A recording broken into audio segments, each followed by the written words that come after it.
সন্ধেবেলা হলেই দুষ্টু খিদেগুলো বড্ড বেশি উৎপাত করে। তো সেদিন সন্ধেবেলা আমি এটা বানিয়েছিলাম। 2 কাপ জলের মধ্যে অল্প একটু নুন দিয়ে একটা সুইট কর্নের প্যাকেট ছিল, সেটাকে 5 মিনিটের জন্য একটু ভাপিয়ে নিয়েছিলাম। এমনি নরমই থাকে, একটু ভাপিয়ে নিলে আর একটু ভালো লাগে এই আর কি। এই রেসিপিটা কিন্তু ভীষণ হেলদিও আর টেস্টিও, আর যারা ডায়েট করছো তারা অনায়াসে এটা কিন্তু সন্ধেবেলা খেতে পারো। সুইট কর্নটা ভাপানো হয়ে গেছে। চলো, এখানে শসা, টমেটো, পেঁয়াজ, ধনেপাতা, লঙ্কা সবটাই কেটে নিয়েছি। এবার শুধু মিক্স করার পালা।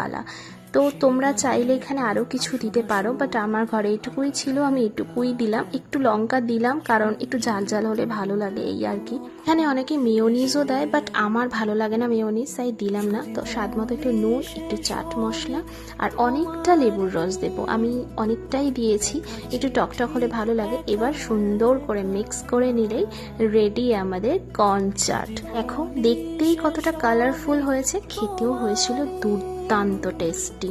তোমরা কারা কারা খেয়েছো এরকম ভাবে অবশ্যই কমেন্ট করে জানিও, আর যারা খাওনি অবশ্যই একবার ট্রাই করো।